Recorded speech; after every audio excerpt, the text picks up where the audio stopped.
Welcome to the Forge. All right, today we're going to be talking about fear and how fear does us a great favor. It prepares us for danger. Okay, we don't need to overcome fear, right? We face fear and we learn to use it for our advantage. We let it be our guide. We respect fear.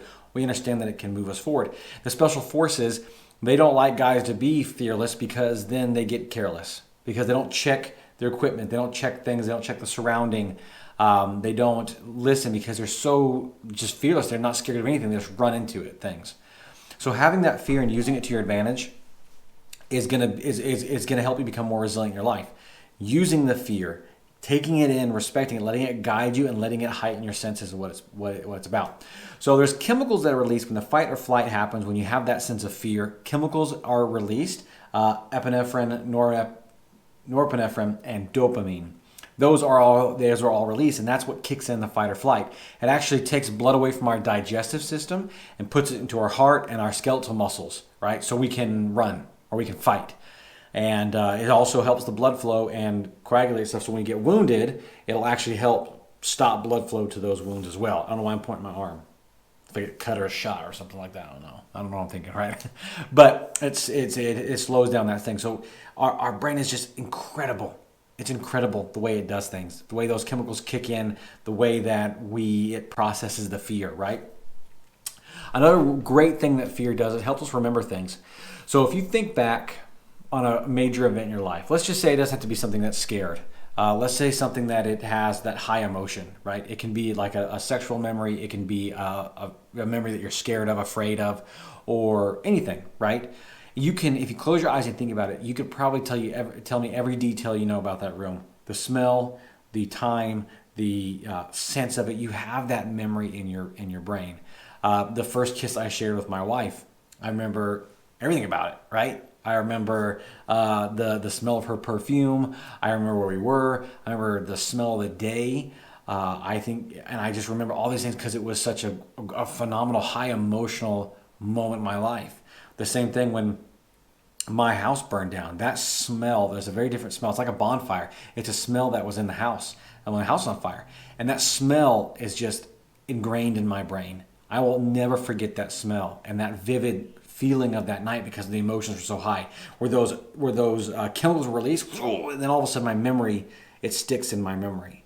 Right? And so sometimes people when they get scared and they're afraid, those memories get stuck in their brain. They become long-term memories. And if we don't face those fears, and if we don't learn to deal with them, we have to bring those back up, right? And trauma, when there's a major traumatic event, whether it could be a death in the family, a sexual assault, a car wreck, an injury, something that's maybe immobilized us, where we can't move, we can't do anything because we're so terrified of that fear, we shut it down, we don't face it.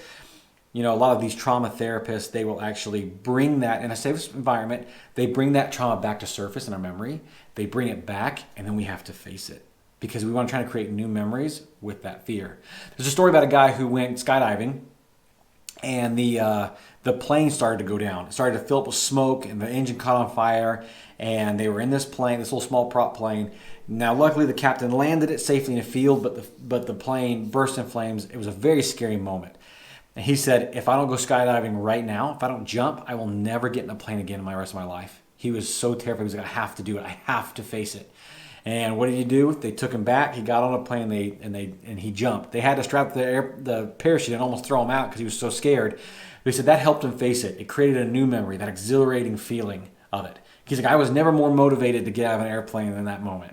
And even though he still has that fear of jumping out of planes and skydiving, but he has that memory associated with that great event instead of the terrible event. Does that make sense? So why does the brain have a mechanism to strengthen memory for dangers and the conditions under which the dangers occur? The answer is survival. That helps us learn, it helps us grow, it helps us develop those fight or flight skills to overcome the things in the future. So if we jump over a log and we don't check the log because there's a snake there and the snake bites us, and if it's a venomous snake or not, whatever it is, there's that pain. It's like that scared. You're scared that you just got bit by a snake. So you remember that very vividly. So next time you jump over a log, you're going to check. You look over that log and you check. Well, my house burned down. The cause was the stove, was the oven.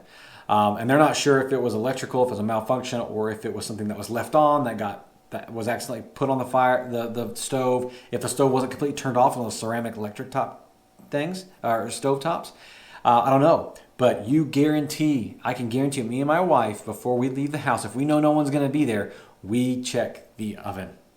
I do it all the time. And when I'm done cooking, or if we're in the kitchen that night, we always check to make sure that the stove is off and all the appliances are off. It's ingrained in our brain. It's ingrained because of that fear, that high emotional thing. So we use that to our advantage because everybody feels fear. We're all scared of something. Whether it can be something small or big, it doesn't matter. We're scared of something. We're scared and we feel fear. And it's okay. It's okay. It's time to embrace it. But see, prolonged stress can actually damage parts of the brain that releases those chemicals. So we become anxious, we develop anxiety, and we become more afraid of things. And we became cautious to the point where we can't do anything. We're too scared of anything.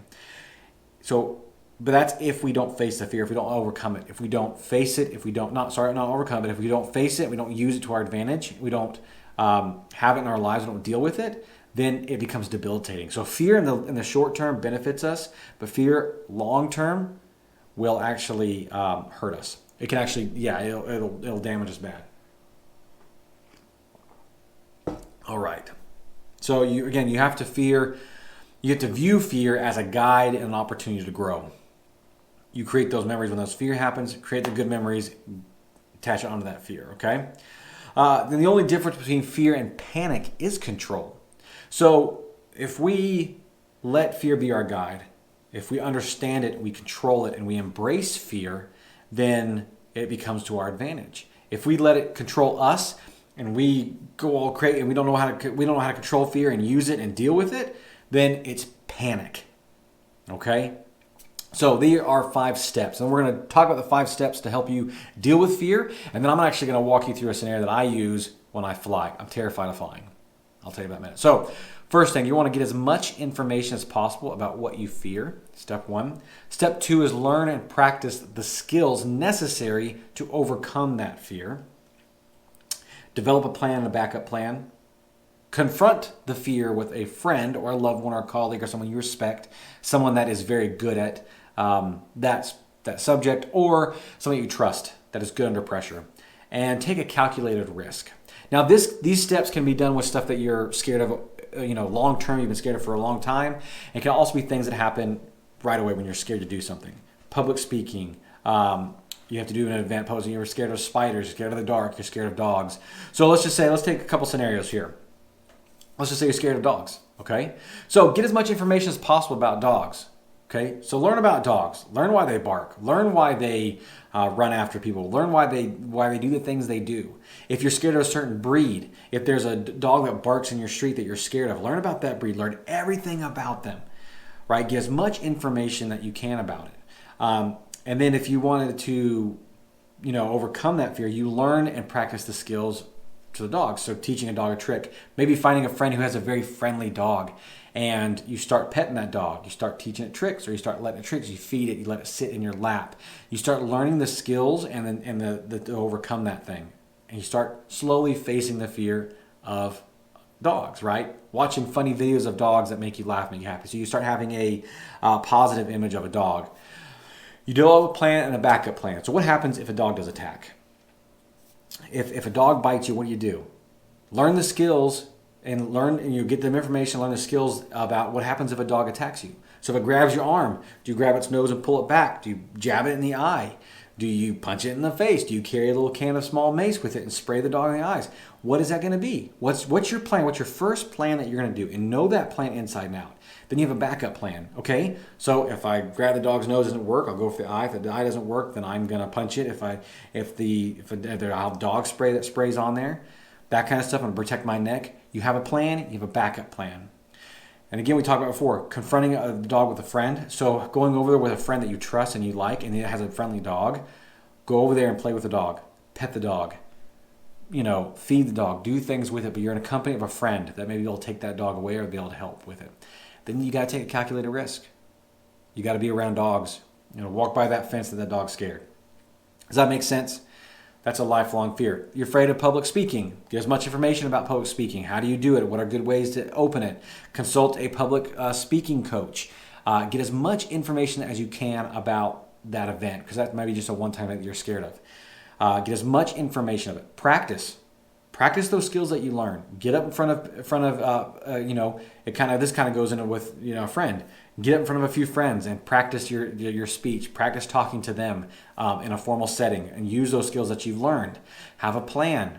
Write down your speech. Write down what you're going to say word for word. You have a few notes. What is it? What helps you? What's the best? When I give talks or I give speeches, I like just have bullet points and I talk. And I've developed that over years. Write it word for word. Then have a backup plan. Have it on your phone, electronic version as well as a paper version. Because what happens if you lose that paper you got on your phone? What happens if your phone shuts off or something happens to your phone and deletes it? Well, you've got a paper version backup. Have a plan and a backup plan. Again, talk with someone that, give it in front of someone that you trust, or have that friend come to that event that can be there for moral support with you. And you got to do it. Take a calculated risk. Jump in there and do it. So let me walk you through and tell you why I'm scared of flying. I have no idea actually why I'm scared of flying. I was fine with it. For years, I was fine with it. I went to South America and, all-night flights. Nothing wrong with it. I didn't like the turbulence, but I wasn't scared of it. It didn't make me nervous. It was just, I don't know what happened. I developed this weird fear. And it's just mainly when we take off, when we land, and everything in between. I just don't get it, right? I haven't found the cause of what I'm scared about. So what I do to help me fly is I get as much information about that flight as I possibly can. When it's going to leave, what time I need to be there. I also talk about, find out the airline reviews, what kind of plane they're on, what kind of things they use to land, the instruments and how they land, all that kind of stuff. I watch YouTube videos. I find out everything I can about planes, about flying them, about those international, about landing, takeoff, what they do in turbulence, that kind of thing. I haven't done it yet, but I should probably maybe talk to a few pilots and maybe some flight attendants. That might be a good idea for me to do. But I'll learn as much information, especially if I'm going on a flight, I'll learn as much information about it. The tailwinds, all that kind of stuff. I just kind of read through it briefly. I watch a few YouTube videos. I just try to get myself as much information. Then I'll learn and practice the skills. So I'll also learn from other people who are scared of flying. What do? They chew gum? Do they, I'm not a drinker, so it's not like I'm going to drink alcohol on the plane. Do they bring snacks with them? Do they bring a book? Do they listen to calm, music that makes them happy? And so I'll try to associate good music or a good book with flying. So it creates a better memory for me. What is it that they do? And then I put those skills in place. Then I develop a plan and a backup plan. So I develop a plan, not only when I get on there, what I do, how to get off. What I do is I develop a plan to actually what happens if the plane crashes. I want to feel prepared. So I will have a plan if the plane takes off and it crashes, if it lands and it's crashing, if we have to do an emergency landing. I will read and I will get all the information about the little pamphlets they give you. Use a life vest, your cushion, how to blow those up, how to use the mask, all that kind of stuff. I will have a plan, I have a backup plan. I do not wear slippers or take my shoes off in the plane. I never do it. I always have my tennis shoes on in case something happens. Because I don't want to be running across glass or hot metal or trying to jump out into the water or onto the tarmac or somewhere without any shoes. I can't find them if something happens. I want to be prepared. I have my shoes on. I'm ready to go. Put my seatbelt on. Ready to go. Right? Some people can very relaxed, and I'm very jealous of that. But for me, to help me calm down, I prepare for that. Then I have a backup plan of what happens. I know the exits. I know where they go. I know who's at the emergency row. I know the plan of how to get out on every single exit and what happens. Then I have a backup plan. If that's blocked, I go here. If that's blocked, I go here. Where's the fastest? I do that right when I get on the plane. I do it with my wife. My wife's the best support, right? She'll sit there, she'll hold a hand, she'll talk to me, she'll distract me, whatever it needs to do. I was flying from a job one time from Texas back into Atlanta, and I was sitting on the plane, and I was there with not a colleague, but I was doing some work for a company, and she was flying back to Atlanta too, and she happened to sit next to me in the seat. Well, she could tell I was nervous when we started to land back into Atlanta. She could tell it. And I remember she just started talking to me. She talked about my family and the kids and what I was going to do that week, and it helped take my mind off of that. That was very, very nice, but I did it with someone that was a friend of mine. And taking a calculator, I just got to fly. I've got to do it. Me and my wife are flying out later this year. We've already got a flight booked for a little trip we do every year together. I did do it. Now I'm preparing myself to do it. So those are the steps that I take when I fear flying. That can be taken every single time you do something, or it can be done on a one-time basis if you're doing something. And try to do those as fast as possible. I'm scared of my house burning down. This are the steps. This is what I do, right? This is how I'm going to cope with that. So facing the fear, using it as a guide, taking those steps in is going to be a huge help. And again, I like being a little bit afraid of flying because I think it keeps me on my toes when something does happen. I feel prepared that if that plane goes down, if something happens, but I've got a fighting chance because I know what I'm going to do. It's not going to control me. I am not going to be controlled by panic and fear. It's not going to create panic in my life. I'm going to use that fear to survive and to keep anybody else alive that I can and that I love that's with me on those plane rides. Does that make sense? I hope it does. Look, I promise you, you use fear, you accept fear, you let it into your life, and you use it to your advantage, life's going to get so much better. You're going to be happier, you're going to be stronger, and when things become afraid, when you become afraid of those things, boom, you're going to be able to hit it head on. You're going to use it to your advantage. It's going to be your guide. Let fear be your guide, and you will become more resilient.